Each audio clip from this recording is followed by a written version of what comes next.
E, finalmente, aqui, como eu tinha dito, o nosso motor, o nosso impulso vem daquele nosso trabalho prático, né? Depois aqui também a gente tem aqui coerência e rigor do pensamento, também. Uma busca aberta, obsessiva por ideias e metodologias, não é? Muitas vezes a pesquisa artística vai se alimentar de métodos, não é? E conceitos que vai fora, né, digamos assim, da parte somente da prática artística do pesquisador, não é? No caso, às vezes a pessoa vai buscar conceitos de áreas afins para alimentar a sua própria investigação, né? E a articulação e o compartilhamento do conhecimento, isso também é uma etapa muito importante, porque eu, como artista, também eu vejo isso muito também em alguns colegas, que às vezes eu acho que a documentação do trabalho artístico ela acaba ficando ao lado ou aquém daquilo que se espera. O que eu quero dizer com isso? Muitas vezes o foco no trabalho de pesquisa artística ele vai muito em cima da tese, né? Escrever uma tese, refletir, pôr tudo no papel. Mas por outro lado, se nós formos só por essa linha, nós estamos deixando de lado toda uma riqueza do processo, que é aquilo que interessa para que essa pesquisa aconteça. Como eu disse no início, esse equilíbrio entre prática artística e pesquisa acadêmica, né? Até prefiro o termo pesquisa acadêmica do que pesquisa científica, acho que é um termo muito mais amigável, né? Para a área das artes.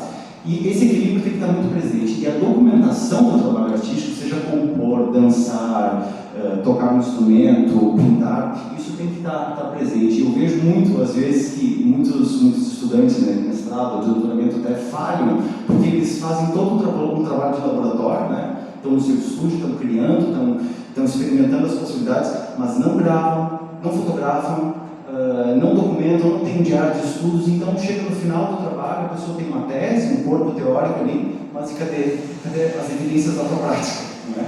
Onde é que isso está presente? Isso não pode acontecer. Isso é uma falha grande, porque vocês sabem que às vezes na cabeça dos artistas justamente as ideias, a tomada de decisões, não é? Por que talvez essa performance foi concebida dessa forma, né?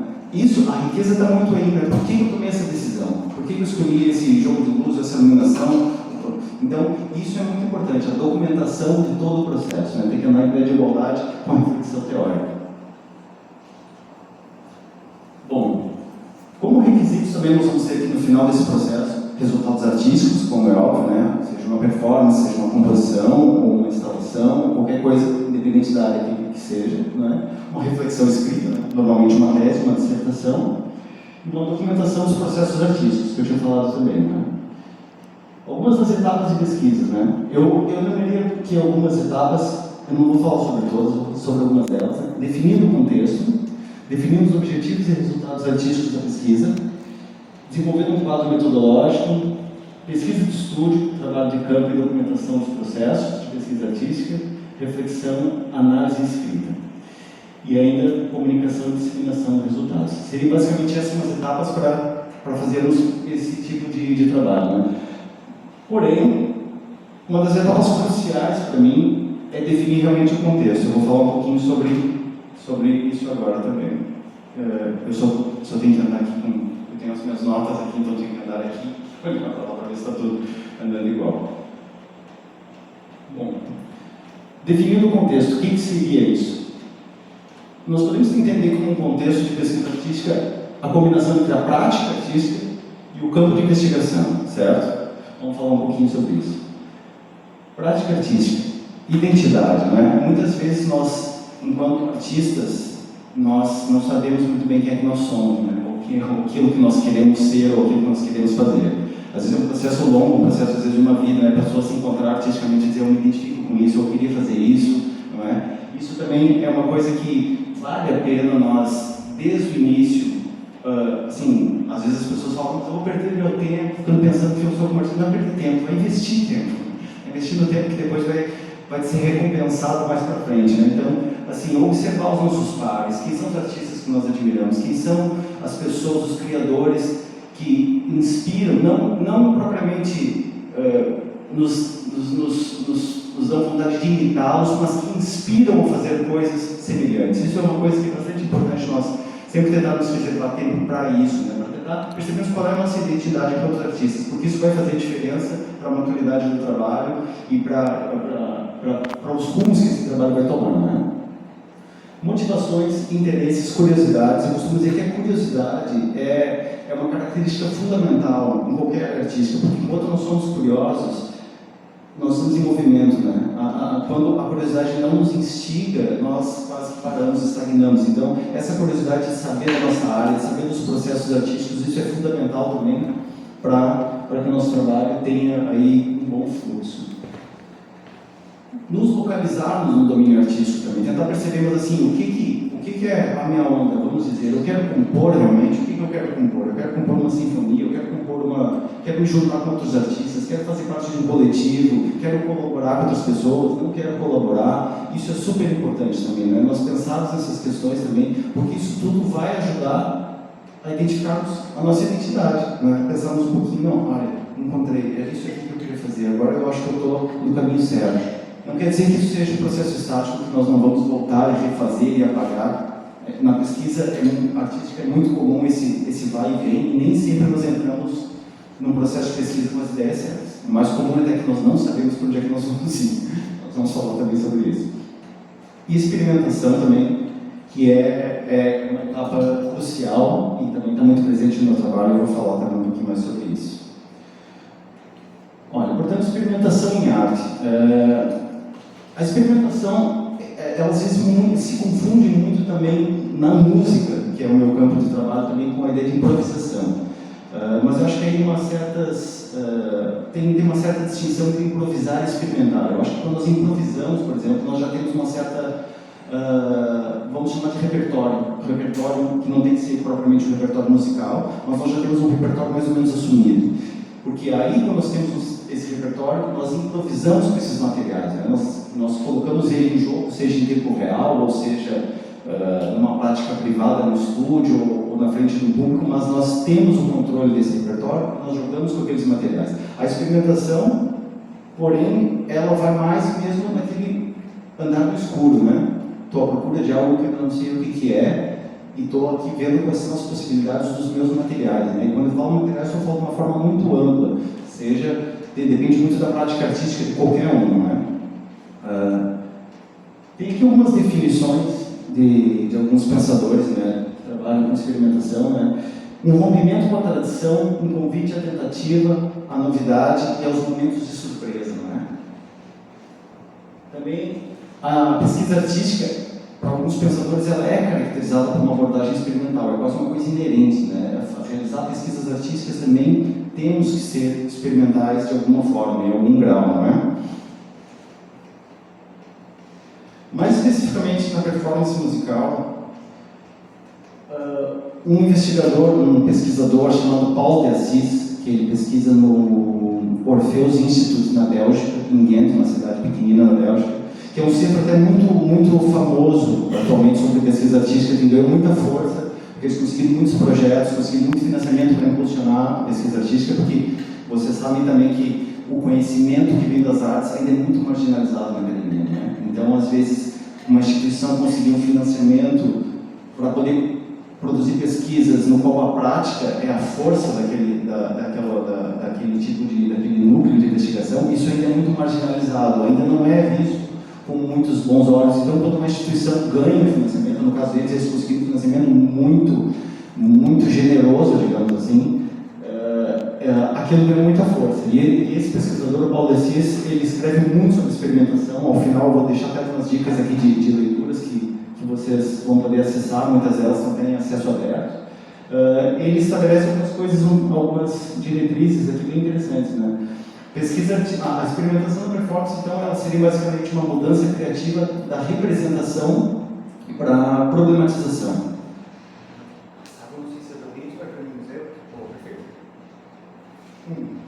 O que seria isso, assim, na prática, essa mudança criativa da representação para a problematização? Vocês sabem que no campo da música, muitas vezes, temos como executante, intérprete, o que mais seria? Acho que talvez sejam os termos mais predominantes, né? Temos aqui o executante da orquestra tal, ou agora, fulano de tal vai interpretar as sonatas de não sei quem. São termos muito presentes ainda, né, na prática musical.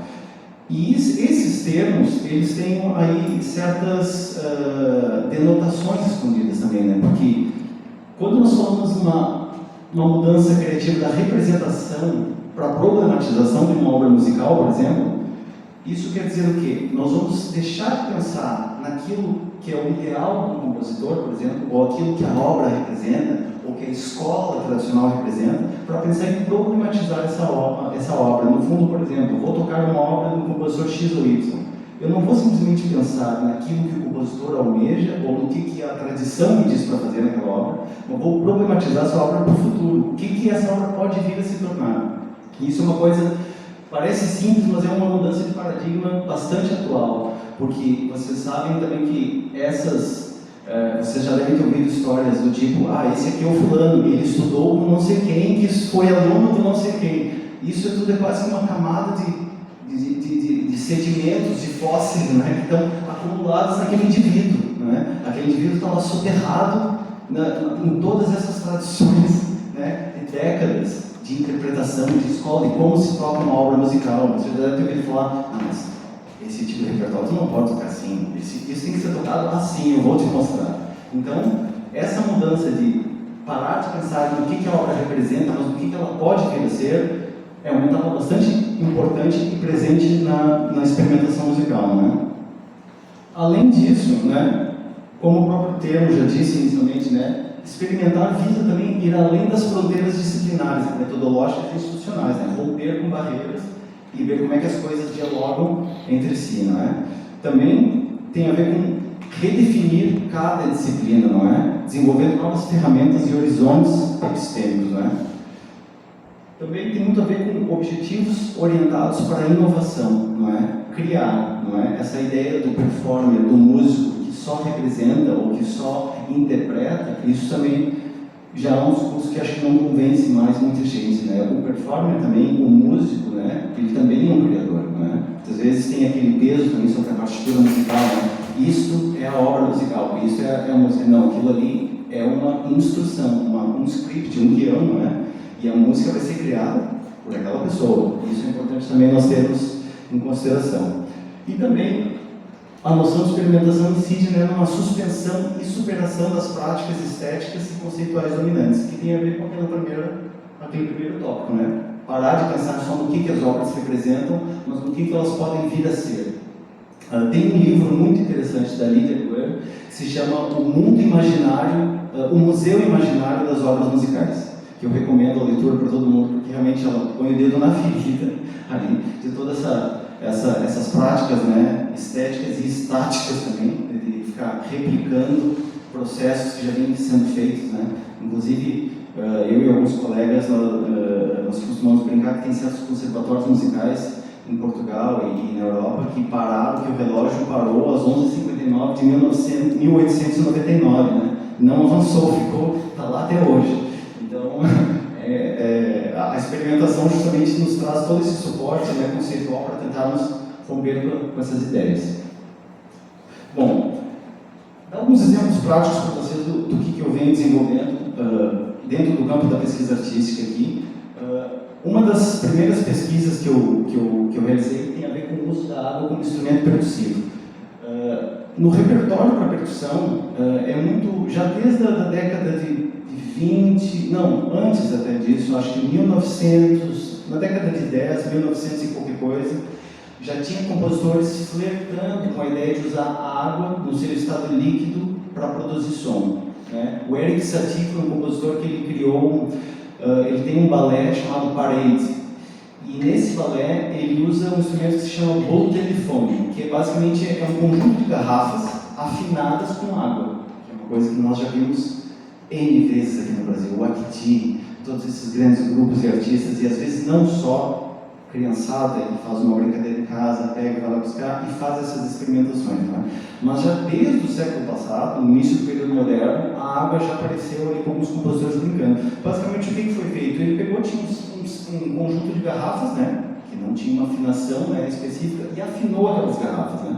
Depois até alguns críticos musicais Dizem que nessa obra o Satie usou um instrumento que se chama o glockenspiel do homem pobre, né? Porque não tinha talvez um glockenspiel, que é aquele instrumento de percussão que é um som bastante agudo, uns sininhos, não sei se todos conhecem aqui, mas adaptou, né? Usou o que tinha, usou a água para afinar. Depois disso, muitos outros compositores vieram usar a água como um instrumento, mas não tanto como um instrumento, mas como é que se pode dizer, um dispositivo, não é? John Cage foi uma pessoa que usou muito a água nas obras dele. Inclusive, não sei se vocês já viram aqui um instrumento que na percussão usa-se com alguma frequência no repertório contemporâneo, que é o gongo aquático. Alguém já viu? Gongo aquático. Basicamente é um gongo que é tocado em contato com a água, um recipiente com água. A pessoa toca aquele gongo e mergulha ele e tira da água e ele vai mudando a afinação. E é um instrumento que basicamente foi uma invenção do John Cage através desses experimentos, né? Práticas experimentais. Né? Nessa pesquisa, eu trabalhei com um estudo de caso, que é uma obra de um compositor chinês chamado Tan Dun, que é uma obra que ela é fascinante assim, em alguns aspectos, porque pode ser considerada a primeira obra em que a água foi usada como um instrumento real, ou seja, o percussionista tem que tocar água mesmo. Ele pega uma bacia com água e tem que percutir e desenvolver uma série de técnicas para tirar som da superfície da água. Ou seja, a água não foi usada só como um dispositivo para alterar a afinação de uma outra coisa. Talvez você já deve ter tido aqui uma experiência, eu estava falando com Marco, não é? Mário, desculpa. Estava conversando aqui com o Mário e o Mário disse, não, eu também toco tambores em casa, pego uma chaleira às vezes e bato nela com água. Você já deve ter... O som se altera, né? Então a água tem esse potencial, né, de alterar o pitch, né, ali a nota de certos objetos. Mas essa obra, por acaso, ela é muito inovadora nesse sentido, porque ela não faz só isso. Ela justamente é necessário tocar a água. Eu vou mostrar um vídeo para vocês aqui. Tem aquela introdução também na música de disco Sentinela, de Milton Nascimento, tem um tambor d'água ali na... É verdade. Né? É verdade, sim. É toda essa alteração da som da água.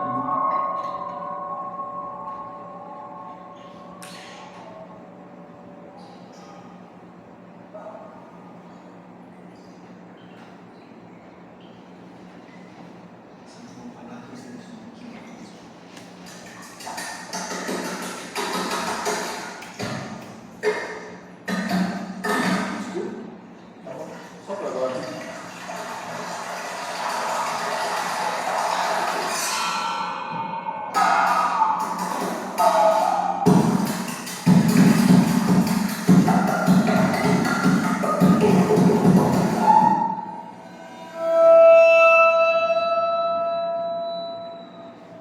Esse é o gongo aquático que eu tinha falado para vocês. Vocês estão para notar aqui? Quando eu mergulho o gongo, ele vai ficando mais grave. O arrobô também.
A produtora da Bia, que chama Marcos também. Só para minha companheira e também trabalhamos muito juntos nesses projetos. Aí justifica pedir toalha no camarim, né?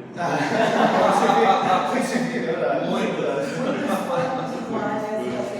É verdade. Às vezes a gente perde até uma mangueira que chega ao palco, assim, no rider técnico, às vezes o pessoal não tem mangueira, quer fazer que lavar o chão, enfim.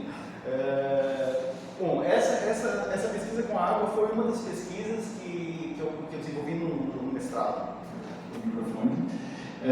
E é uma pesquisa que até hoje, tanto essa sobre as possibilidades da água como instrumento percussivo, quanto essa outra que eu vou falar agora, são pesquisas que me dão muita alegria, porque você sabe que muitas vezes nas pesquisas em música é muito comum, acho que não só nós fazemos uma pesquisa que ela logo entra para a biblioteca, entra para os serviços ali bibliotecários, e uma pesquisa que foi para a gaveta, né? Não, basicamente não acontece nada. Mas eu sou muito feliz com essas pesquisas porque, assim, de acordo com os meus pares e colegas em conferências e em outros eventos, e até meus colegas artistas que não estão ligados à academia, é uma pesquisa que foi considerada, pelo menos no contexto português, pioneira, porque não abordou de forma prática, né, a partir da visão de um artista mesmo, o que é tocar esses instrumentos. Né? Muita pesquisa musicológica, muita pesquisa étnico-musicológica também, que são áreas importantíssimas também, mas sempre o viés, digamos, não tinha a visão do artista para como é que se toca isso, né? Como é que se faz isso, né? Qual é a diferença entre tocar um tambor de água e tocar um tambor convencional? Eu não sei se estamos sem bateria.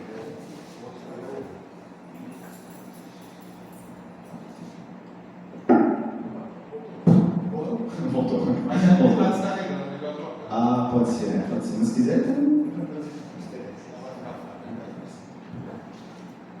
então, são pesquisas que me dão muita alegria assim, também de falar, não só porque eu me interesso realmente por esses assuntos, mas porque de tempos em tempos alguém me escreve um e-mail e diz: olha, descobri sua pesquisa, queria saber como é que faz isso, aquele outro. Então, eu acho que isso também reflete um pouco dessa dificuldade, né, que nós temos muito presente, que é da pesquisa sair dos limites acadêmicos, não é? E também tem um pouco a ver com o título dessa comunicação aqui, dessa partilha com vocês, que é a pesquisa artística como um modo de ser e estar, né, dentro e fora da academia. O outro ficou aberto? Pode ser que o outro tenha ficado aberto. Vê se melhorou. Acho que agora está melhor. Então, são pesquisas que realmente tenho aí um certo apreço por elas também, porque às vezes também, nós podemos até depois debater isso, né? Como eu tinha dito no início, estar com o pé, ter esse estilo de vida, de estar com o pé dentro da academia e estar um outro fora da vida artística, nós sabemos que não é fácil. Não é? Muitas vezes a pessoa, é difícil nós nos desdobrarmos em tantas tarefas, né? Às vezes a gente está consumido ali por uma pesquisa, está consumido por um trabalho burocrático que a academia também envolve. Às vezes a pessoa não tem tempo para sequer pensar no instrumento, para sequer pensar em compor ou colaborar com outros artistas, né? Que sabe fazer um concerto ou fazer alguma apresentação. Então, manter, digamos assim, essas duas bolas ali quicando, né?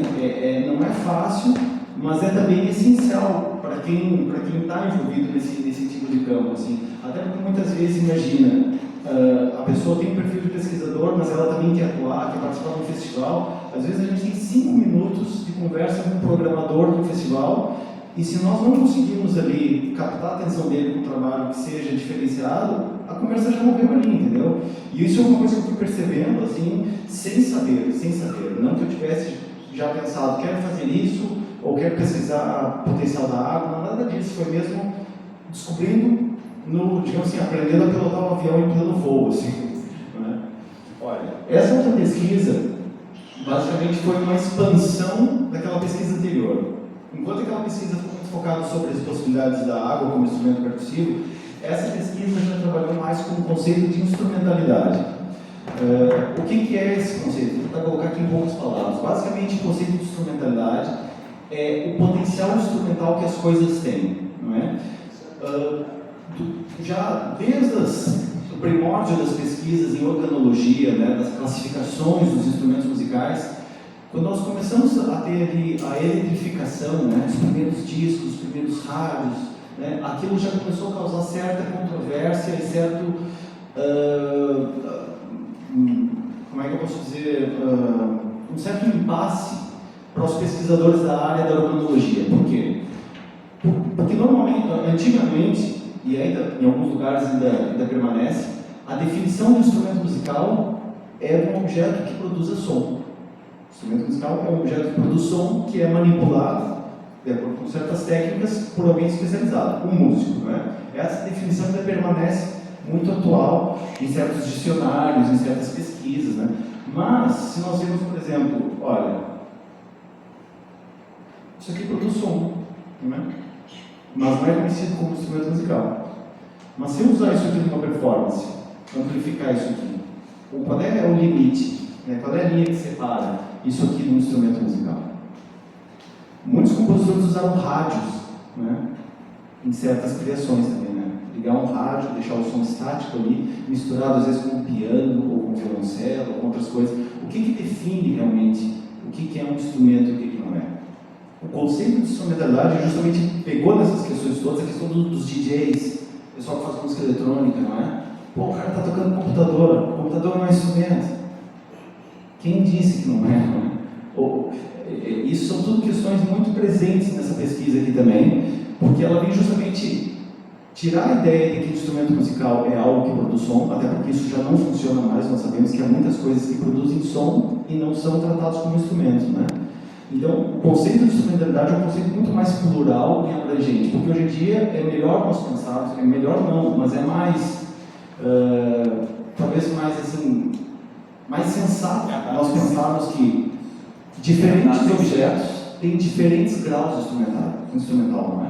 Por exemplo, o próprio corpo, o nosso corpo não é considerado instrumento musical, mas a gente sabe que tem artistas incríveis que fazem música com o corpo, né? Então, esse conceito é um conceito muito importante, porque vem justamente fazermos nós repensarmos a noção de instrumento musical. E eu trabalhei esse conceito especificamente na performance da percussão, né? Vocês sabem até que, inclusive, muitos objetos que hoje em dia são tratados como instrumentos musicais não eram no início. O carrom, por exemplo. O carrom nada mais era do que uma caixa, né? Provavelmente tocada aí pelos estiladores num porto, na hora de almoço, você sentava numa caixa, vamos rolar aquele som, né? Vamos fazer. E aquilo passou por um processo de legitimação, né? De tanto alguém tocar aquilo caiu no olho talvez de algum empreendedor. Olha, quem sabe se nós pegarmos essa caixa aqui, não é? E colocarmos um estofinho em cima dela para sentar e vamos vender isso como instrumento musical, não é? Então tem muito disso, né? Aquela washboard, né? Daquelas bandas Dixieland, como é que se chama lá naquele estado norte-americano? New Orleans. New Orleans, exatamente. Aquilo é vendido, se vocês forem às lojas de instrumentos musicais, aquilo é vendido como um instrumento musical legítimo, né? Tem ali até umas alcinhas coloridas ali e tal. É tudo um objeto de casa, aquilo é uma tábua de lavar roupa. Então, todos esses processos de legitimar objetos, isso tem tudo a ver com esse conceito de instrumentalidade, né? O processo que esses objetos passam, né? Bom, seguindo, deixa eu só me achar aqui nos slides. Também nessa pesquisa, eu gosto muito de trabalhar com estudos de caso. E entrevistas, né? Eu gosto muito de... eu acho que é um bom complemento, às vezes, pegar um estudo de caso, porque vai me dar a perspectiva de quem está tocando aquilo, realmente, né? Eu vou tocar certas obras, certos instrumentos, para eu saber como é que se toca aquilo. E também vou entrevistar as pessoas que tocam aquilo e que pensam sobre aquilo. E eu gosto muito, realmente, dessa combinação de métodos, assim, porque complementam-se muito bem, não é? É a visão das pessoas, dos meus pares, dos meus colegas que tocam isso, mas também a minha visão, como é que eu me sinto ao tocar aquilo. Isso tem muito a ver também com a aprendizagem experiencial, né? Você sabe que muitas vezes conhecimento e experiência nem sempre andam juntos, né? Eu posso ler tudo sobre pintura, saber todas as gradações de cor, as matizes todas, mas isso não faz em um pintor. Somente quando eu pegar um pincel e tentar pintar, talvez eu comece a me sentir como um pintor. Então há muita confusão também entre conhecimento e experiência e sabedoria, que é uma coisa depois que eu quero falar um pouquinho. Bom, um dos estudos de caso dessa pesquisa sobre instrumentalidade é essa peça que se chama Importação e Exportação, né? Uma suíte para percussão para objetos lixo globais, né? Ela é muito interessante porque a instrumentação dessa peça são 4 objetos. É uma palete de madeira, que é usada ali como uma espécie de xilofone, uma marimba gigante. É um tonel de petróleo, que é usado como uma espécie de bombo também, sacos plásticos e garrafas de vidro. Tem uma foto aí do concerto que foi realizado em Coimbra, em Portugal. Está aqui os objetos. Aqui os objetos que são usados nessa peça. O compositor é um camarada muito interessante chamado Gabriel Prokofiev. Talvez vocês lembrem do compositor muito famoso na história da música, o Sergei Prokofiev. E realmente, talvez vocês tenham pensado se tem algum parentesco, e sim, o Gabriel ele é neto do grande Prokofiev, vamos dizer assim, né? Só que tem uma coisa muito interessante no percurso do Gabriel, que eu faço questão de salientar. Ao contrário do Prokofiev, Sergei, que era um compositor russo, né, de sinfonias e muitas obras orquestrais, né, de música de câmara, o Gabriel Prokofiev, ele nasceu e cresceu em Londres. E a música dele é muito influenciada pela música urbana. Ele já disse em algumas comunicações, algumas partilhas que ele fez, assim, sobre por que ele mesmo tendo, digamos, esse sobrenome, né, e esse peso, né, muitas vezes recai sobre a gente por ser aquele herdeiro de certas tradições, por que ele compõe uma música que não é de todo parecida ou relembra a música do avô dele? Porque realmente ele cresceu numa cidade em que o hip hop, o trance, o techno, todos esses ritmos do ambiente urbano são muito presentes, não é? Então ele acabou fazendo umas misturas muito pouco usuais, digamos assim, no universo da música contemporânea. Por exemplo, tem 2 concertos para DJ e orquestra, que o solista é um DJ e tem uma orquestra sinfônica atrás. Isso gera misturas muito interessantes. Essa peça, por exemplo, ela é com esses objetos, né, esse quarteto de objetos, mais eletrônica, live looping e vídeo. Eu tenho aqui um vídeo dela, mas eu não sei se vale a pena mostrar também, porque eu vou tocar isso na quinta-feira. E eu não queria que vocês vissem, eu queria que vocês viessem a um concerto. Talvez só um pedacinho, não sei se já está passando aí ou não. Talvez só um pedacinho. Eu play, não sei se foi.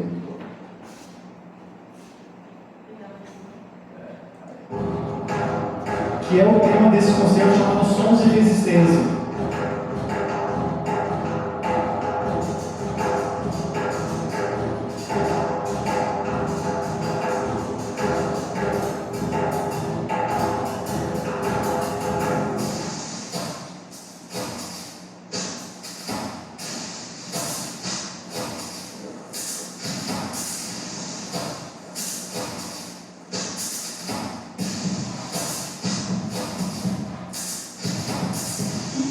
Quem quer um concerto também vai perceber que essa influência de música urbana está muito presente nessa peça. Já deu para sacar ali uns grooves, né, umas coisas assim que não são muito comuns, né, na música contemporânea.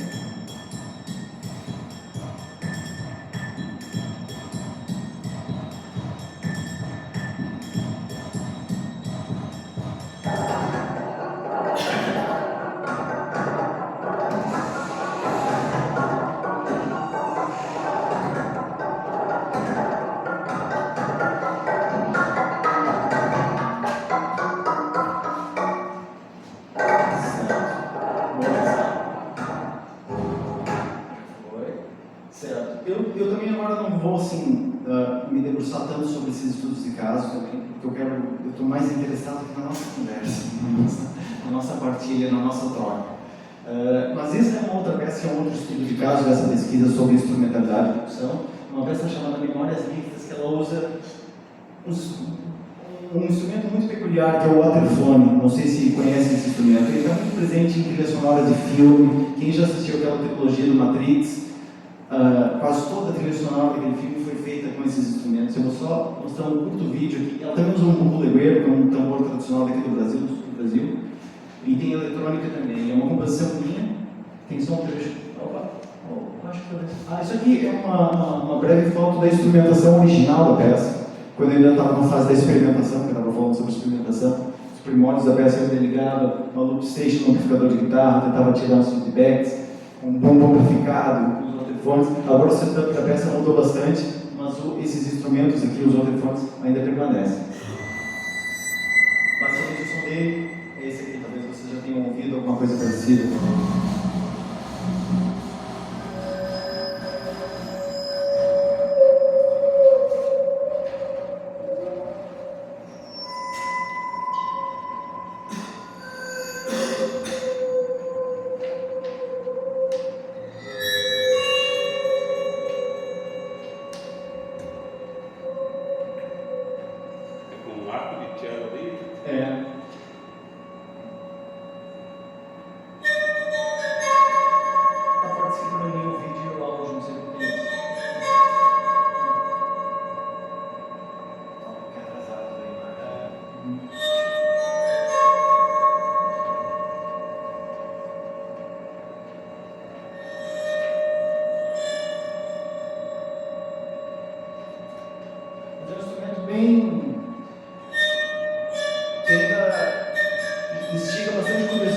compositores, dos artistas sonoros. Vou avançar.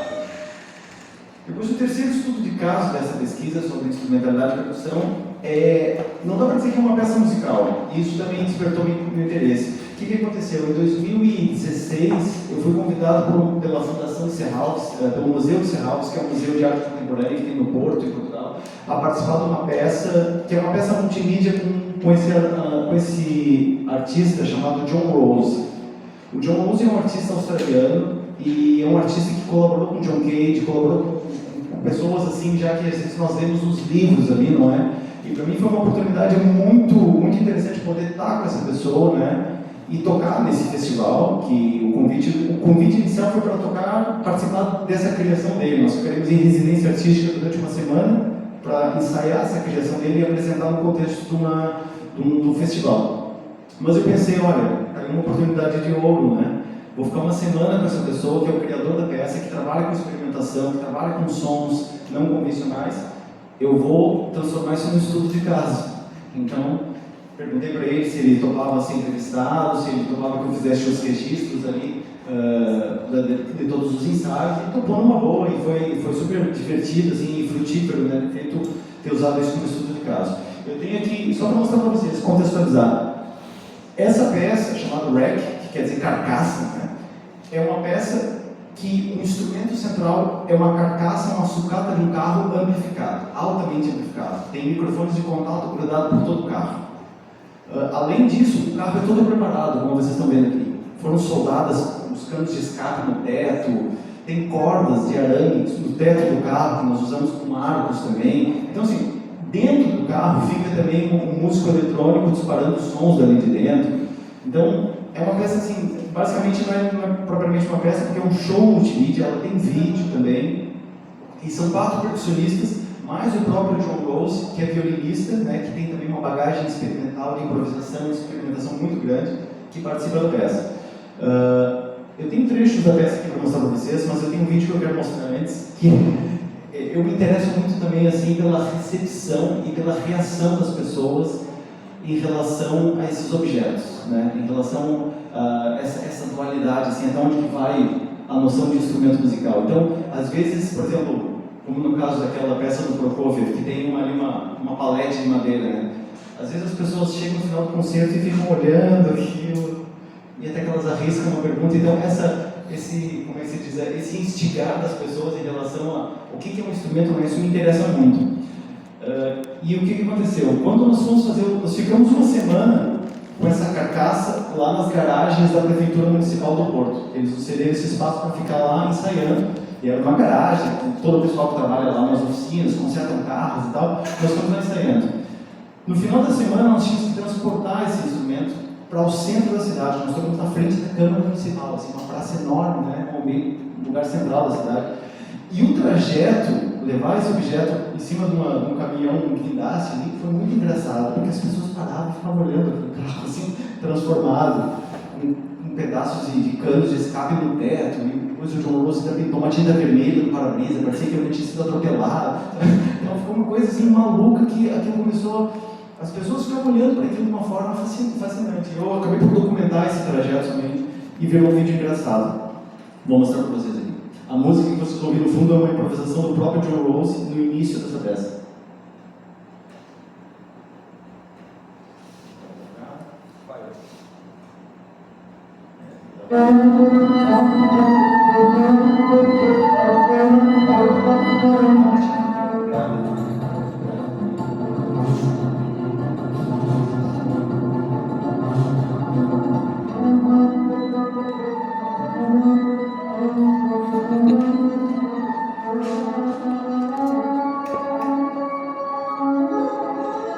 Isso foi já na saída. Seu segurança das oficinas. Olha a cara dele.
em alguns momentos das pessoas olhando para aquilo.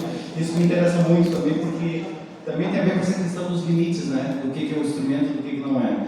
E depois foi engraçado que algumas pessoas que viram essa trajetória durante o dia, né? Nós vamos fazer a passagem de som lá, algumas pessoas foram à noite e viram e disseram: eu vi esse carro passando pela cidade. E ficaram intrigadas, que nem sabiam que seria usado como instrumento musical. Tem aqui só alguns trechos assim, curtos também da performance, porque a performance dura cerca de 1 hora. Assim. Melhor.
O João Rose, esse senhor que está ali, ele também toca, como eu disse, ele toca violino e no final da peça ele contribui muito usando o violino como instrumento de feedback também. A peça vira uma grande confusão no final, com o pessoal batendo as portas e explorando o potencial percussivo do carro, né, e com os feedbacks do violino. Né. Deixa eu avançar aqui. Bom, isso é só uma foto dos instrumentos, para vocês verem que não tem nada de convencional também, não é nada pode se chamar propriamente de instrumento musical. Bom, eu não vou entrar muito nisso aqui também, porque como eu disse também, não quero alongar muito na ilustração, já estamos aí 7 qualquer coisa. Eu quero só... isso são sessões de experimentação pura que nós fizemos. O João simplesmente disse-nos o seguinte: olha, vocês têm uma semana para criar todos os sons que vocês conseguirem desse carro. E isso foi um convite realmente à criatividade. Né? Vamos explorar esse carro, essa carcaça, vamos ver o que pode fazer. E aí, em determinado momento, eu tive uma ideia de fazer um solo com um ventil ali do pneu. Né? E isso foi amplificado e soou bem interessante porque tinha muita amplificação. E realmente foi uma das coisas até que ele ficou muito contente. Olha, ele já veio apresentando essa performance em diferentes lugares do mundo e ele falou que ninguém tinha ido por aí. Né? Não sei se pode ver, acho que tem que dar play ali, mas enfim.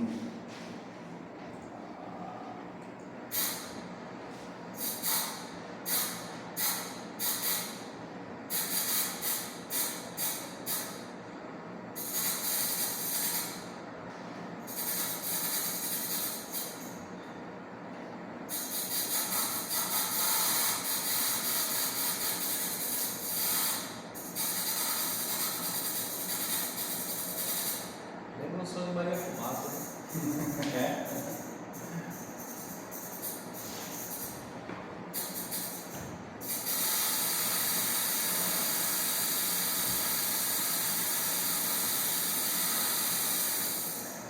É importante dizer também que isso são estudos de caso, de uma dissertação, de uma tese de doutorado que está disponível na Universidade de Aveiro, e todos esses processos são vídeos curtos, mas todos esses processos são bem documentados, está tudo gravado em vídeo, todas as sessões que foram feitas, não só nessa peça, mas nas outras também, e está acessível. Em Portugal tem uma plataforma muito interessante que se chama Educast, que é uma plataforma criada pela Fundação para Ciência e Tecnologia, que é como se fosse, digamos, a nossa CAP, só que lá, não é o CNPq, mas é uma plataforma para pôr material lá audiovisual. Ok, temos o YouTube para isso, temos o Vimeo. Só que essas plataformas, muitas vezes, têm comerciais, elas atrapalham, às vezes, a visualização. Às vezes, se a gente quiser usar uma música pré-gravada, elas te limitam, não te deixam usar, porque aquilo dá conflito com direitos de autor. Então, o Educast, essa plataforma, é muito interessante, porque primeiro ela é pensada para a ciência.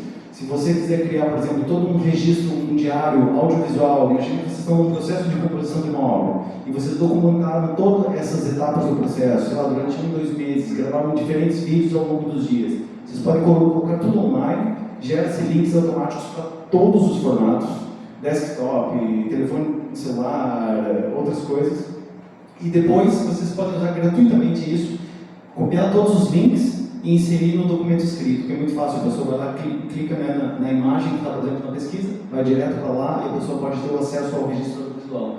Isso é uma coisa bastante vantajosa, digamos assim. Olha, eu queria só ler para vocês o seguinte: isso aqui é uma frase, é uma citação do Gilbert Ryle, que é um filósofo. Ele escreve muito sobre diferentes assuntos, mas um que me interessa muito é sobre a força do hábito.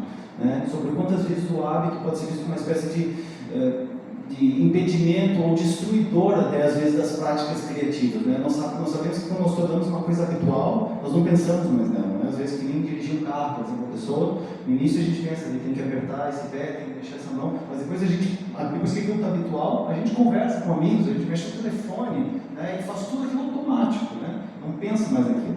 E ele tem uma definição aqui que eu acho que serve muito bem para esse pensamento criativo, esse pensamento experimental, né, que nos move na criação artística. Ele diz o seguinte: após a idade das primeiras caminhadas, caminhamos pelas calçadas sem prestar muita atenção aos nossos passos. Mas uma alpinista, caminhando sobre rochas cobertas de gelo, em um vento forte, no escuro, não move seus membros por hábito cego. Ela pensa no que está fazendo, está pronta para emergências, economiza esforço, realiza testes e experimentos. Em resumo, ela caminha com um grau de habilidade e julgamento. Se comete um erro, é inclinada a não repeti-lo. E se descobrir um novo truque eficaz, é motivada a continuar a usá-lo e aprimorá-lo. Ela está simultaneamente caminhando e ensinando a si mesma como caminhar em condições desse tipo. É da essência das práticas meramente habituais que uma performance seja uma réplica das suas antecessoras. E é da essência das práticas criativas que uma performance seja modificada pelas suas antecessoras. Assim, o indivíduo aprende continuamente. Eu acho que isso é um exemplo fantástico, realmente, de o quanto o hábito pode nos fazer não avançar em termos criativos, né? É aquilo que eu estava dizendo inicialmente. Os processos de criação e os processos experimentais muitas vezes nos obrigam a andar por territórios no qual nós não estamos acostumados. E eu acho que essa metáfora, né, da alpinista caminhando e que ao mesmo tempo ensina a si própria como caminhar num terreno no qual ela não conhece, é muito interessante para nos ilustrar o que seria, digamos assim, em termos práticos, experimentar, criar em terrenos inusitados. Bom, eu também não vou entrar muito nisso aqui, talvez muito brevemente, porque, como eu disse, para mim o mais interessante de tudo são as conversas, são as perguntas, né? E até porque também, talvez essa apresentação tenha ficado um pouco extensa. Na verdade, ela não é extensa, eu que falo demais mesmo. Mas deixa eu voltar com isso aqui. Só para também tranquilizá-los, quem esteja aí também começando, digamos, um doutorado ou um mestrado em criação artística, eu não sei como é para vocês, mas em certas universidades tem muito aquela pressão, né? Qual é a sua questão? Qual é a sua questão de pesquisa? Né? Qual é a pergunta do $1 milhão, $1 milhão de reais? O que você quer pesquisar, não é? Não necessariamente na pesquisa artística nós temos que começar com um senso de o que nós estamos fazendo. E, inclusive, há muitos pesquisadores, e nós sabemos que o pensamento artístico não é linear, não é? Ele é muito vai e vem. Então, se algum de vocês ou alguma de vocês já esteve nessa posição de, olha, estou sendo pressionado, preciso desenvolver meu projeto, não tem uma questão, aquela grande... Relaxa, porque isso vai vir também muito daquilo que eu falei anteriormente, de descobrir a identidade enquanto artista, de ver quem são meus pares, de ver o que eles fazem, de me localizar no meu território artístico, né? As coisas vão vir, as perguntas vão vir, e o nosso interesse vai aflorar de acordo com esse avanço. Então, se não tem uma questão, relaxa e pede para o orientador ou para a orientadora dar um tempinho, porque essas coisas, naturalmente, elas vêm. Até porque muitos de nós, não sei quantos de vocês aqui são, digamos assim, da área das artes, não sei todos, talvez, né? Mas é muito comum na área artística nós começarmos a fazer um processo desses de pesquisa, de pós-graduação, porque nós estamos simplesmente entusiasmados pela prática. Olha, eu adoro tocar, vou fazer um mestrado em performance, ou eu adoro compor, eu adoro dançar. E a pessoa está entusiasmada com essa prática e quer avançar naquilo, quer descobrir mais sobre aquilo. E isso tem que ser valorizado. Isso também muito mais do que qualquer pergunta de pesquisa ou algo do gênero. Seguir praticando para ver o que acontece também. Eu vou avançar. Que isso tem muita conversa.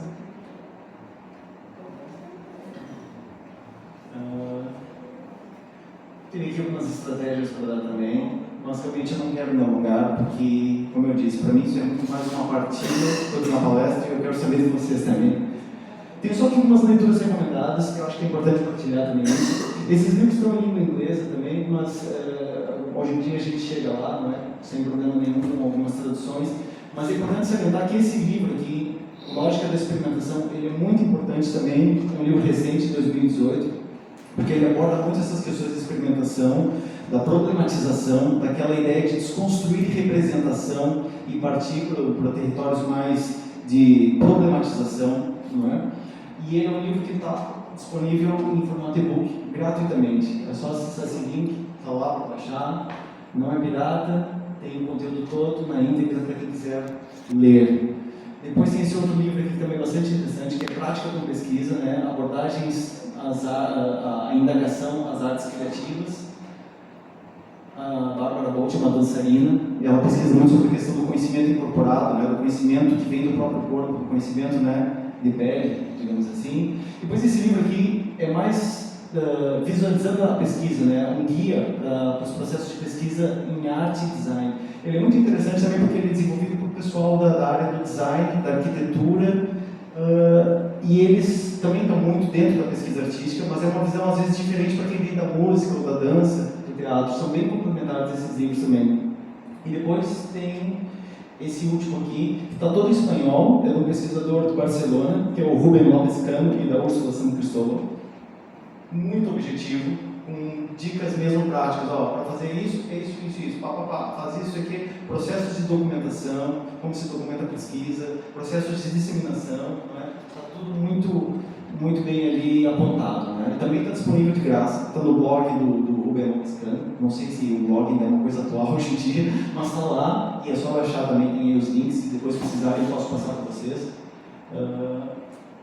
E acho que é isso. Ou tem mais alguma coisa? Não, tem esse último, que também, esse aqui é um artigo bastante interessante também, que é um dos poucos artigos que fala não só sobre produção de conhecimento nas artes, mas sobre a noção de sabedoria nas artes. Porque vocês sabem também que nesse circuito universitário, de financiamento, obtenção de recursos, né? Muitas vezes as avaliações vêm com aquele grupo de questões, né? Mas o que vocês produzem de conhecimento para a sociedade? O que vocês geram? Que produtos que nós vamos ter disso? Né? Para que nós temos que dar dinheiro para as artes? Né? Esse artigo trata dessas questões também, de como é que muitas vezes o conhecimento em artes pode ser interpretado. Eu acho que eu tenho aqui alguns apontamentos. Né?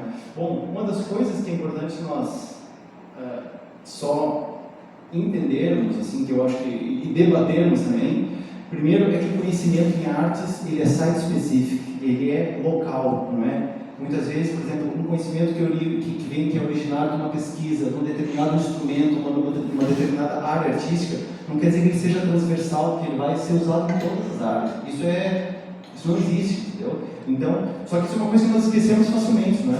Às vezes até, não sei como é que vocês se sentiram na pandemia, mas eu, quando começou a pandemia, por exemplo, eu achei que aquilo que eu fazia não tinha utilidade nenhuma, porque o mundo estava passando. Entrei em crise, não queria mais tocar. Não.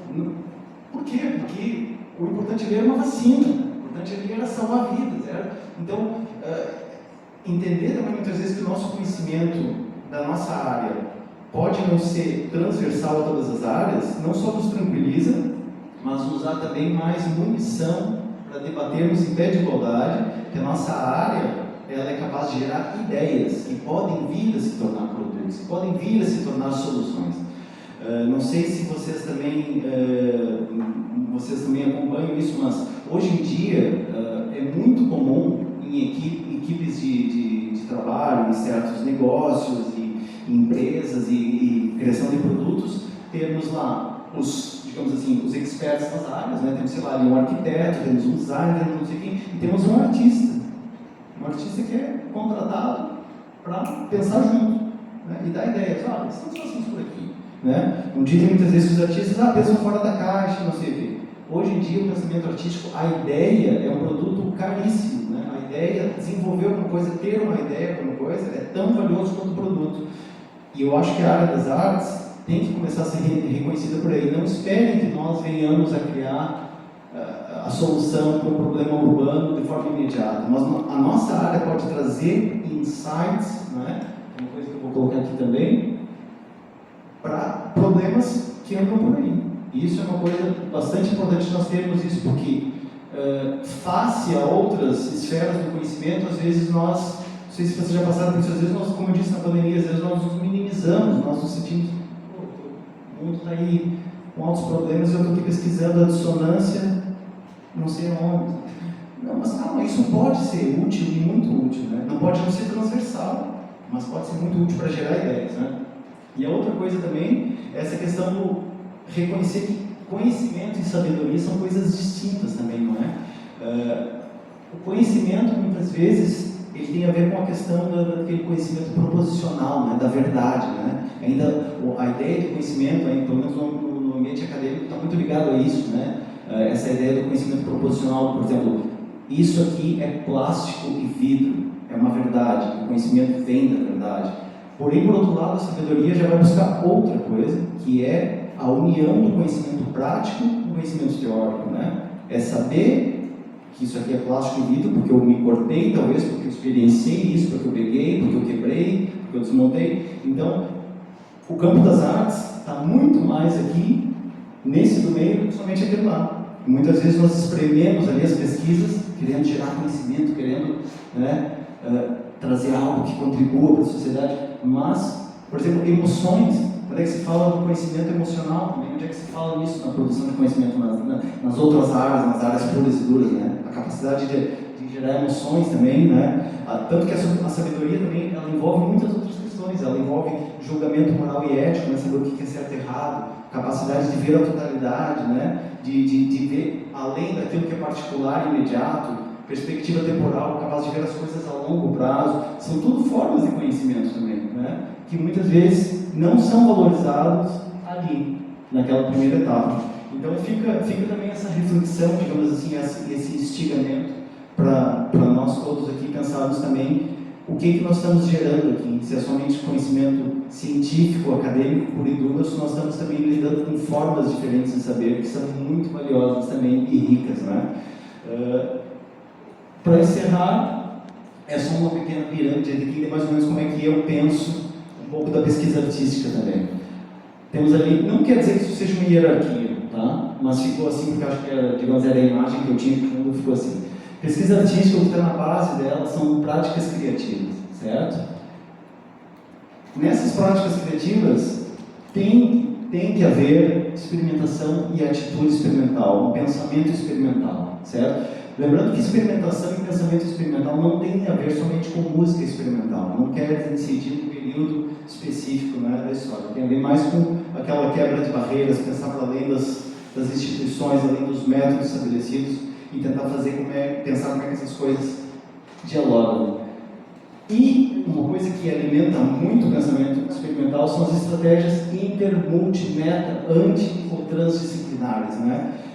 Eu costumo até falar muito com os alunos também, muitas vezes, é muito comum ver nos cursos de bacharelado e de licenciatura, os alunos que estão começando aqui na percussão e no estudo da música dos instrumentos, às vezes tu vê aquele camarada ou aquela camarada que está lá, não quer sair para lanchar com os amigos no intervalo, porque quer ficar estudando ali a marimba, porque quer tocar marimba muito bem, quer ser concertista, e aí não sai com as pessoas à noite, não vai ao cinema porque quer tocar marimba, sabe? E ler só livros sobre marimba e ver vídeos sobre marimba. Pô, essa pessoa, ela pode vir a se tornar um excelente ou uma excelente marimbista, mas ela não deixa de ser também um ignorante especializado.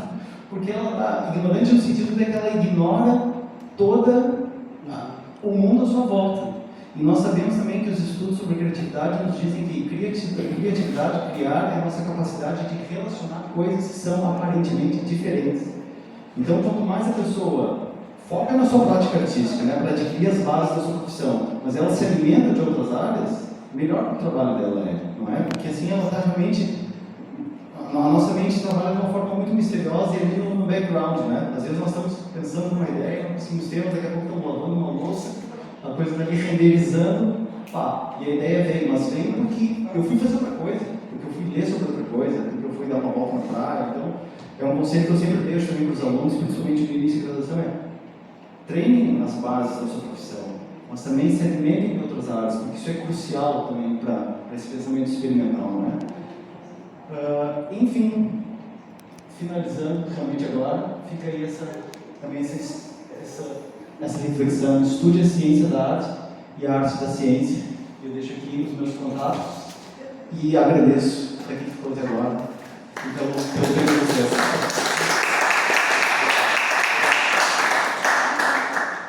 Eu vou deixar essa aqui que é mais interessante. Não sei se alguém quer comentar alguma coisa, tem alguma pergunta? Diga.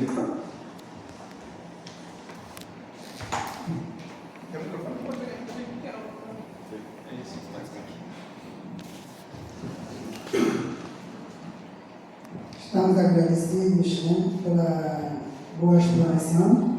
Eu chamo-me Simão, angolano, professor da Faculdade de Artes, e diferente de ti, né, que pesquisas em arte, eu pesquiso com arte, porque eu não sou artista.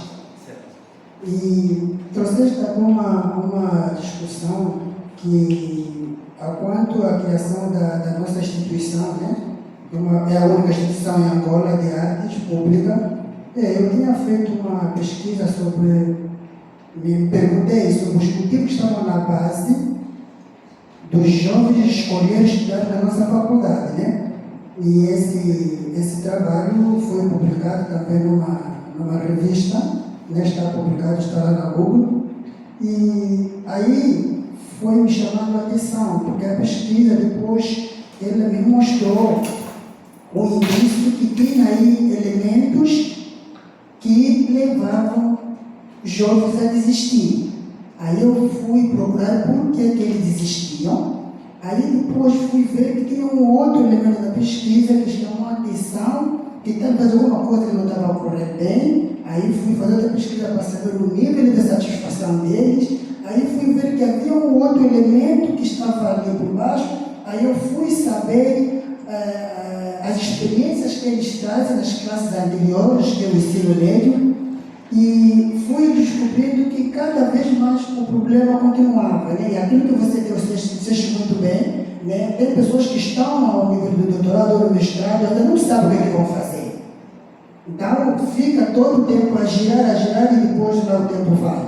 Então, isso aqui me levou a pensar que não, senhora, o que está na base? Peguei este trabalho e levei ao nível do mestrado. Foi discutido ao nível do mestrado, agora trago a mesma discussão ao nível do doutoramento.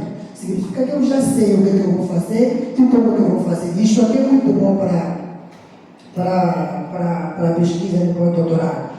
E tem aqui também uma questão, né? Que é, nós temos uma instituição nova, a arte é antiga, mas você nos traz agora uma questão que chamou também a atenção, que talvez quando eu voltar no meu país, que vou prestar mais atenção, é a questão da documentação desse processo artístico, desse processo de percussão. Porque nós estamos a ter muita gente que faz trabalho de percussão. Aí me chamou a atenção, não sei se eles resistem a esse todo o processo ou não. Então também, né, ganhei essa experiência, vou lá, vou saber para eles se fazem esse registro ou não e chamar a atenção deles para poder fazer esse registro. Outra coisa, o ano passado, 2023, eu fui para um congresso internacional, né, o 6º Congresso Internacional, o 7º, lá em Moçambique, né, sobre a educação ambiental.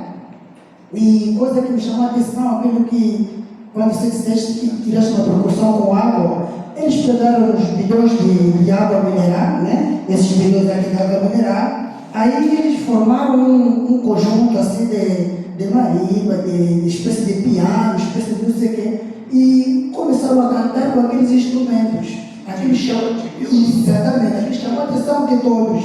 Aí tinha muita coisa que as pessoas estavam fazendo, deixando de tudo que estavam fazendo para vir assistir aquele grupo. E as pessoas queriam que eles cantassem mais, que ninguém mais queria sair daí, porque nós todos ficamos admirados, produzir música, produção através dos bidões de água mineral. Isso me chamou muito a atenção e é um belo trabalho que vocês têm feito e eu agradeço.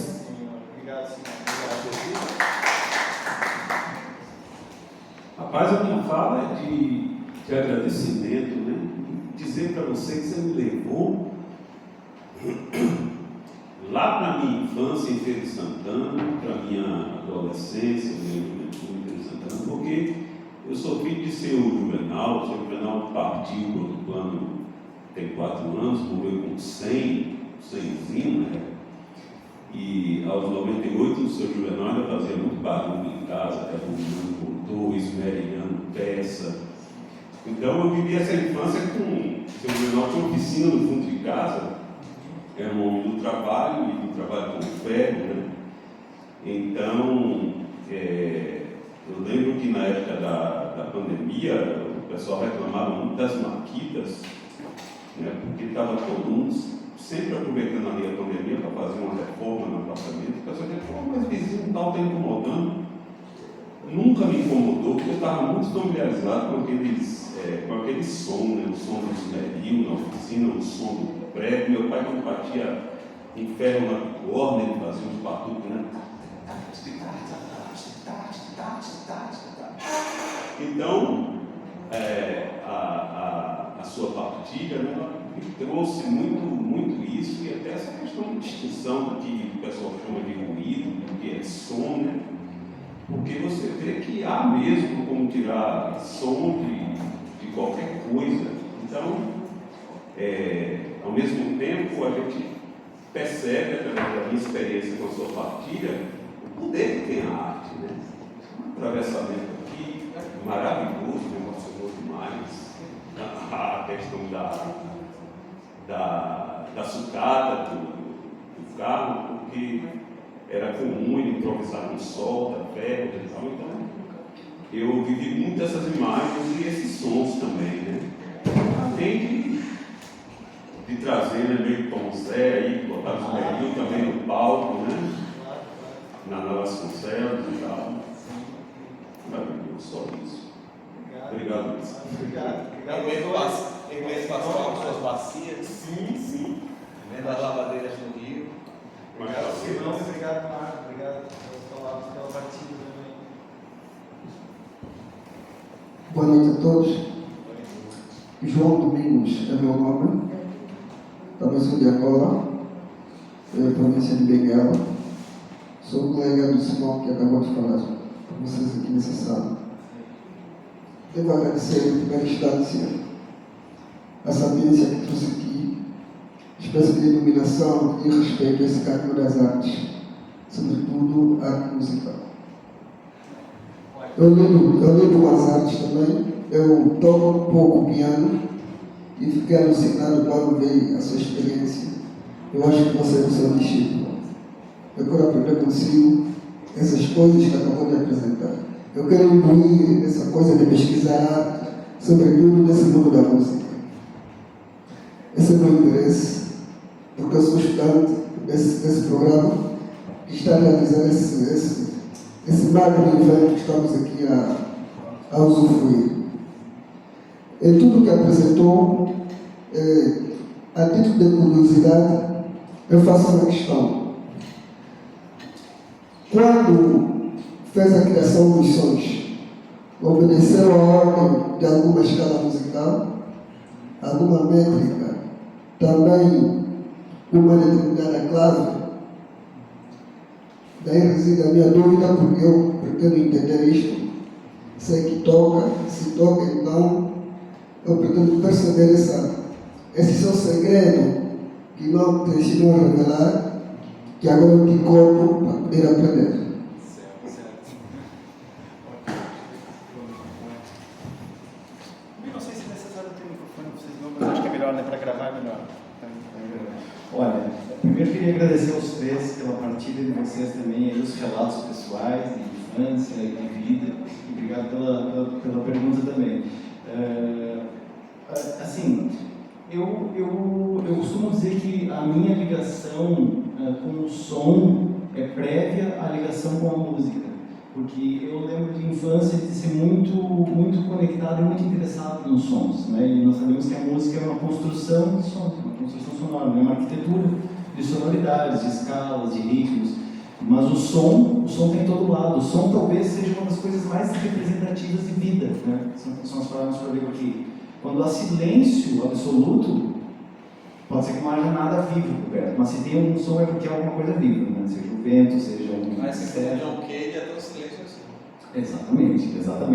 E até experiências dele próprio, para ele foi uma das experiências mais assustadoras da vida, ter entrado numa daquelas câmaras anecoicas, né? Onde se faz experiências sonoras ali que não assim, o silêncio é tal dentro de aquela câmara que a pessoa consegue ver os batimentos cardíacos e a pulsação sanguínea, né? E para algumas pessoas aquilo é uma sensação claustrofóbica, segundo o John Cage foi para ele também, ele não aguentou muito tempo lá dentro, porque ele começou a ouvir assim, de forma muito perceptível esses ruídos do corpo. E assim, o ser humano não está acostumado a ter silêncio absoluto, né? Mas tudo isso para se dizer o quê? Que a minha ligação com o som é muito breve a ligação da música. A música veio depois.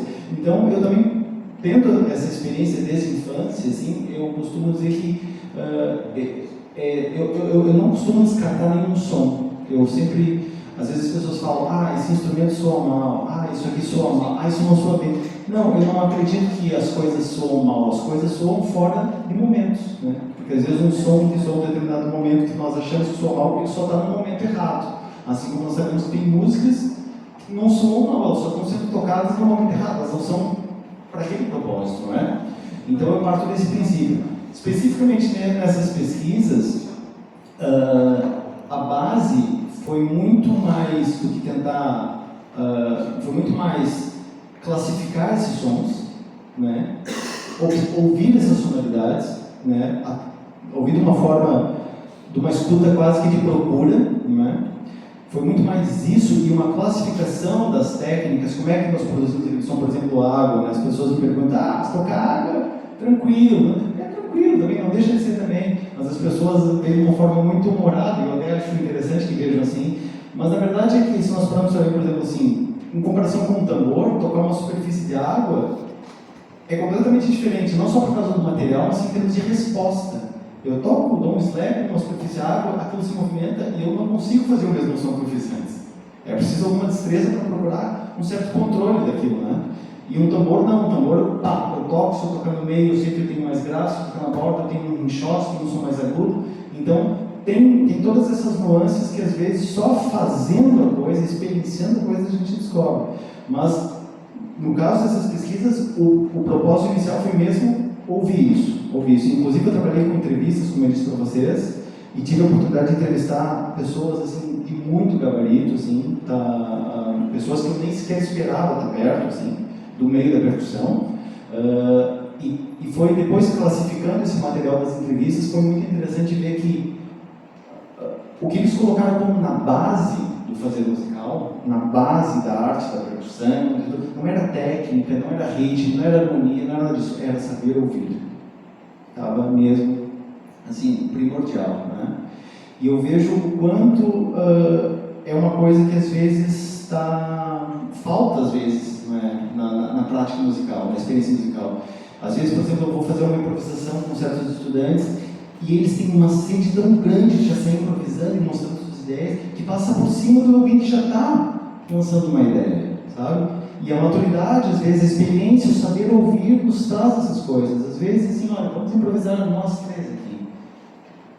Vou ouvir quem é que lança a primeira ideia. Vou ficar ouvindo. E depois que aquela pessoa disse alguma coisa, eu vou, quem sabe, complementar, sabe? Mas isso tudo tem a ver com essa questão de treinar o ouvido, não só para improvisar, mas também para saber ouvir as nuances do som, para saber que essa mesa soa diferente do centro, soa diferente metal soa diferente da madeira, o líquido soa diferente do metal. Tudo isso é treinamento auditivo também. Só que isso é uma coisa que é pouco trabalhada também. Tanto no contexto universitário como no contexto do conservatório. O treino auditivo é muito formatado para os sons musicais, né? Que ainda hoje, infelizmente, né? Ainda está ali do dó, de dó a dó. Está muito focado nisso assim, também. Nós sabemos que a música, assim, ela progrediu muito nesse sentido, né? Assim, da inclusão do ruído e tudo, mas ainda o ensino da música está muito preso a isso. Tem inclusive disponível no YouTube. Há uns anos atrás eu fui para a Universidade de Santa Maria, que é a universidade onde eu estudei, e nós produzimos um microdocumentário que chama-se Aquilo que se quer ouvir, que fala um pouco sobre essa questão dos sons musicais e dos sons não musicais. Vai estar disponível lá e é curtinho, tem 10 minutos, se quiserem assistir.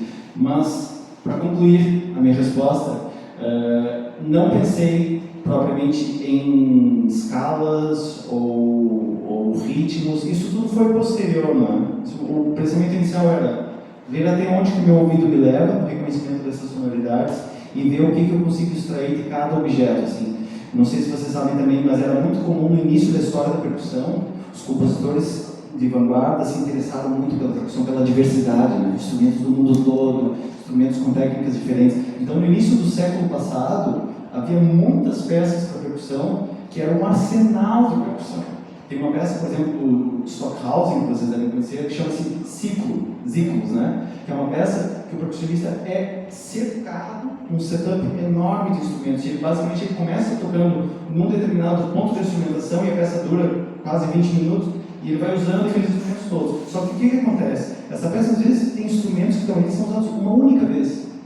Então tem dezenas de instrumentos. Hoje em dia, o foco dos compositores já está diferente. Ao invés de ter um arsenal enorme de instrumentos que são usados pouco, eles estão focando às vezes em pegar um objeto e extraí-lo ao máximo as possibilidades daquele instrumento. Eu acho que isso é uma coisa muito boa, porque faz com que o nosso ouvido ouça de uma forma muito mais focada e atenta para esses sons. Né? Não sei se respondi, espero bem que sim.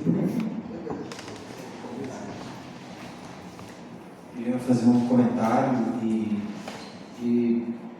agradecer a sua presença, a sua partilha, a sua fala, e para mim foi muito importante porque revelou a sua metodologia de pesquisa e como você enxerga a pesquisa artística e a pesquisa acadêmica, né? Na pesquisa artística, no campo da atuação artística, existem muitas camadas que muitas vezes elas nos levam ao hábito, né? A música está muito ligada a uma ideia comercial. E aqui na Bahia, a Bahia, assim, Salvador é a cidade da música, né? É o maior carnaval do mundo, onde foi inventado o trio elétrico, né? Que é um fenômeno, é uma massa sonora que pau elétrico, ancestral para guitarra. A criação do pau elétrico, né? Então toda uma cultura, mas que essa cultura, ela às vezes, ela também, muitas vezes ela nos deixa um pouco surdo, assim, para as nuances, para as riquezas, para os detalhes, para esse encantamento dos sons do cotidiano, né? Essa poética das possibilidades que podem, né? Então, quando você está, às vezes, numa praia maravilhosa, com um vento, escuta uns sons dos pássaros, daqui a pouco alguém liga um som, uma rocha no fundo de um carro, um paredão chega e já cala aquele encantamento. Então, estou trazendo aqui umas dimensões assim mas que interessante como você mantém esse foco nesse encantamento. Eu adorei a fala do João, que ele falou, quero saber o teu segredo, né? Segredo.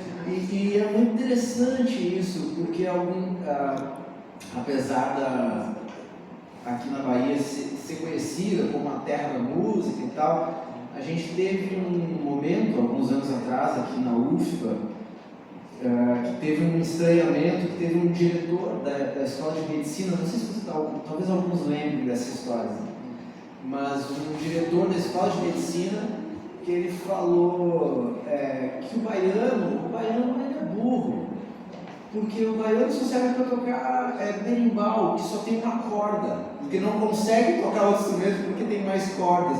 Então, se é uma fala tão ignorante, tão agressiva, né? Manda ele pegar o berimbau para tentar tocar, para ver se ele consegue. Não, é isso. E aí isso gerou diversas respostas, né? Tipo, como assim? Você já tocou berimbau? O que você sabe sobre berimbau? O berimbau, ele é um instrumento que ele é um universo. Ele é um universo que engendra ali anos de história, de cultura e o controle do jogo, o controle dos corpos, o controle. Então, não é só o som do berimbau, é uma cultura muito arraigada, né? Então, só lembrando essa história como uma certa provocação também para esse retorno ao encantamento desses sons ancestrais. E que bom ter você aqui para a gente conversar sobre isso e também aproveitar também esse pouquinho de fala para chamar para a continuação da programação do nosso simpósio, que amanhã de manhã, 9h30 da manhã, temos aqui uma mesa de debate sobre ecos no mundo africano, que vai ser bem interessante, com um grupo da Universidade de Indiana, do Centro de Estudos de Cultura Africana da Universidade de Indiana, nos Estados Unidos. São 12 pesquisadores que vêm para cá, e junto com o mestre Cobra Mansa e junto com o professor Eduardo, para a gente debater sobre os ecos da cultura africana na difusão do conhecimento. E agradecer a todos aí pela presença, pela partilha. Mais alguém tem alguma questão? Eu só queria lembrar uma coisa. Eu acho que dá para ver. Essa questão do seu trabalho, como você falou, tem uma ligação com a ancestralidade, tanto africana quanto indígena, muito forte. A questão com o som da água, né, muito ligado a muitos orixás, Oxalá, Oxum, Iemanjá. Assim, para nós aqui na Bahia, é de suma importância ouvir esses elementares, né? Silenciar para ouvir a água, o vento. Essa semana eu recebi 2 pessoas do Rio de Janeiro em minha casa e no Jardim de Alá eu ouvi ele falar: o mar da Bahia é o mar da Bahia. Dá vontade de conversar com ele, porque ele tem muito a nos falar. Ele chegou nas pedras, silenciou e foi ao vivo. Então eu queria deixar essa fala por último para dizer que muito obrigado por ter compartilhado esse trabalho fantástico. E como dizia Lula Santos, diz aí, porque a voz dele mudou. Ele é outro agora, o Lula é outro. Não haveria som se não fosse o silêncio. Não haveria luz se não fosse a escuridão. Muito obrigado mesmo. Eu fico contente de estar aqui, muito contente. A partir de uma perspectiva pessoal também, agora não cheguei a comentar, o Cristiano sabe disso, mas assim, é a minha primeira vez, não só em Salvador, na Bahia, mas é a primeira vez no Nordeste. Eu nasci no Rio Grande do Sul, depois fui para Portugal, em 2009, estudei lá, então assim, eu sempre achei, não querendo entrar em bairrismos, nada disso, mas assim, o quanto o Nordeste é muito mais representativo do que é realmente o Brasil do que outros estados, muito mais. E para mim foi muito importante ter saído do Brasil também para olhar o Brasil de fora, né? Para olhar o Brasil à distância, né? Porque essa confluência de povos, de pensamentos, de sabedorias, de cores, de ritmos, diversidade gastronômica, religiosa. Nossa, isso é tão rico, mas é tão rico que assim, eu acho que só tem um lugar no mundo que está mais ou menos em pé de competir, nem diria de igualdade, competir com essa diversidade que o Brasil tem, que é a Austrália. A Austrália também é um continente tomado pelos imigrantes, mas que tem lá muito presente a cultura aborígene, né? Que até inclusive os australianos têm, boa parte deles tem muito respeito nos aborígenes, né? Às vezes a pessoa chega no aeroporto lá e diz assim, tem um outdoor lá e diz assim: estes aqui são os verdadeiros donos dessa terra, né? Então eles têm um cuidado, assim, mas assim, não há, eu acho, outra nação ou outro país que tenha esse colorido todo, essa pluralidade que nós temos aqui. Eu acho que isso é a nossa força. Eu acho que, assim, sem ser muito, assim, apelativo ou piegas, mas realmente isso é a nossa força, né? A nossa diversidade é a nossa força. Então, eu durante alguns anos eu tinha muito a visão de também estudante novo, né, responsável, música erudita. Não, tive uma conversa fantástica com o professor Jorge Sacramento, agora eu e a Tatiana, minha companheira, estivemos lá conversando com ele, que o curso de percussão aqui engloba tudo. Engloba percussão sinfônica, música contemporânea, música de dança, ritmos brasileiros, ritmos de folk. Então, isso é criatividade. Isso, e assim, estando já alguns anos fora, eu vejo o quanto nós somos criativos, né? O brasileiro é muito visto no exterior como uma pessoa sagaz, né? Porque, cara, eu estou aqui chinelo, mete o prego, vamos fazer não sei o quê, vamos se virar. Cria com o que tem. Esse programa, esse show, esses concertos, Sons de Resistência, tem um pouco a ver com isso também, que tem a ver com essa necessidade, essa vontade de se fazer música com o que se tem à mão. Não é preciso ter um instrumento super requintado para se fazer música, né? A gente vê isso aí nas favelas, sabe, na rua, né? Tem uma garrafinha, vamos fazer música com garrafinha, entendeu? A vontade de fazer música é muito maior do que o requinte da música e das salas de espetáculo. Então, para concluir, foi importantíssimo para mim ter estado fora do Brasil estudando e vir aqui visitar a Bahia, conhecer vocês, saber das experiências de vocês e olhar para a cidade, para ver o quanto isso é representativo, o quanto isso é forte, o quanto isso é realmente o nosso diferencial. Assim. Isso é um combustível para a criatividade fenomenal. Os outros países são muito mais homogêneos, muito mais assim, quadradinhos em termos culturais. E assim, nós temos que valorizar isso e lutar por um governo que olhe para isso. Porque o que falta, a meu ver, é somente um governo que olhe e diga: é isso aqui é nosso, isso aqui é rico. Eu fico até um pouco emocionado de falar. Peço desculpa mesmo, mas não